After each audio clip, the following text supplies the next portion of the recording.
So this presentation is on some work we've been doing to try and understand emissions of selected compounds coming off of combustion sources. The project is really a screening level assessment of these emissions. The target substances that we're looking at are acrolein, arsenic, and any other metals that were detected by the analytic method that we use. So we were using an ICP mass spectrometer that was doing all the analyses for the metals, and it was, again, Alberta Innovates that was providing the laboratory analyses in this work out of their facility in Bakerville. The driver for this project was really to provide input data that would be used by the stakeholder advisory committee that's currently reviewing Alberta's ambient air quality objectives for these particular types of compounds. This project as well is a work in progress. We've done some of the field work and still have more field work to do, but I'll share with you as much as we can based on the results that we have at this point in time. So again, the other collaborator with us on this project was Alberta Innovates. They, in addition to providing the lab analyses, they participated in some of the field measurements and worked with us to design an appropriate sampling program for the field work that was actually done. The scope of work for this project was to look at 16 different combustion sources, and the objective was to try and hit a range of different segments of the industry where the fuel gas compositions might vary and have some impact on the type of emissions that we would see from these sources, as well as hit a range of combustion sources. So these are the 16 sources that we looked at. They include reciprocating engines, process heaters, steam generators, and we had an objective to as well look at a tail gas incinerator. So current status, we've done 6 of the targeted 16 sources. The rest of the survey work is scheduled to occur during the remainder of this month and in October. This slide shows a schematic of the sampling systems that were used. So for the metals, we had an impinger train with a nitric acid solution in the impingers to scrub out any metals that would have been in the gas stream, and the solvent or the reagent that was in the impinger train was sent off to Bakerville for analysis for the metals that were being targeted. And based on the amount of gas that we pulled through there and the amount of metals that we saw in the gas, or the reagent, that we were able to back calculate a concentration in the exhaust stream.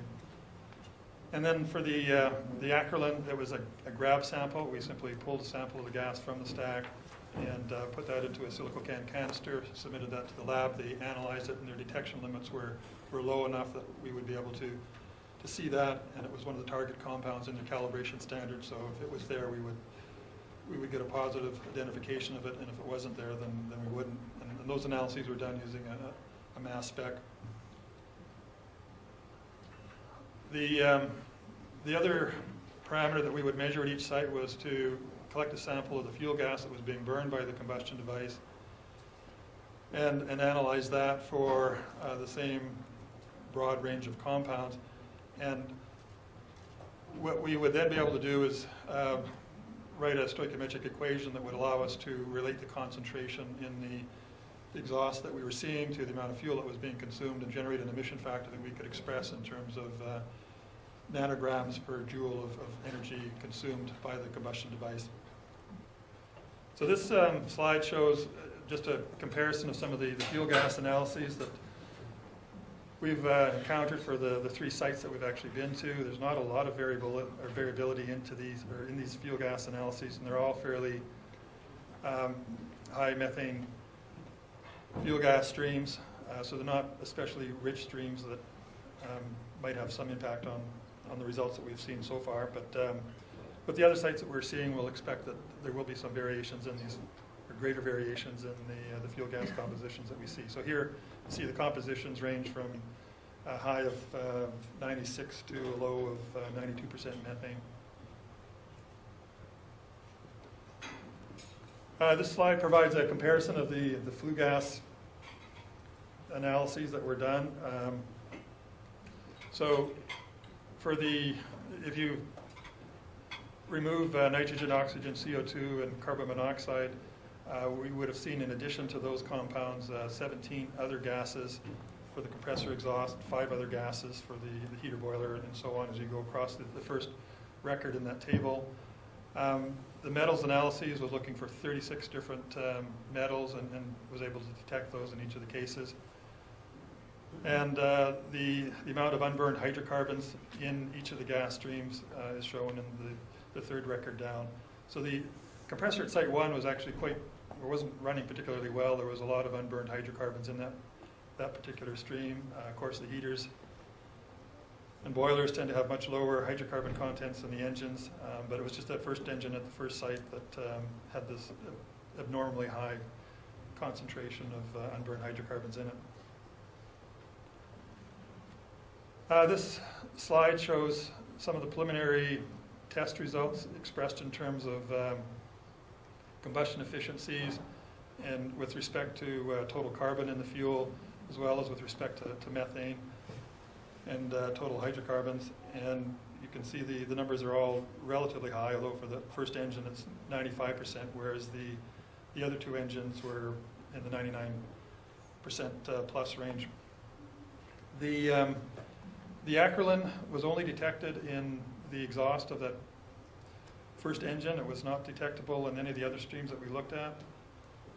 The arsenic showed up in all of the streams that we looked at, and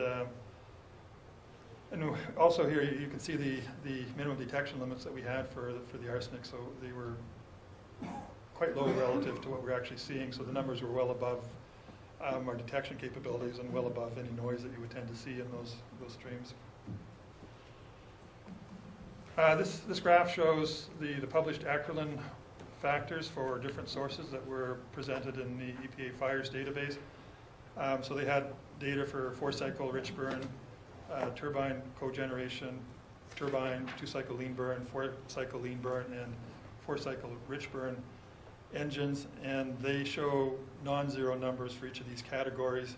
I'm not sure why we're seeing numbers that are zero in a number of our cases, but we will have to look into that more closely as we go through the rest of our data analysis and continue our sampling program, and as well review the basis for the numbers that are presented in this emission factor table.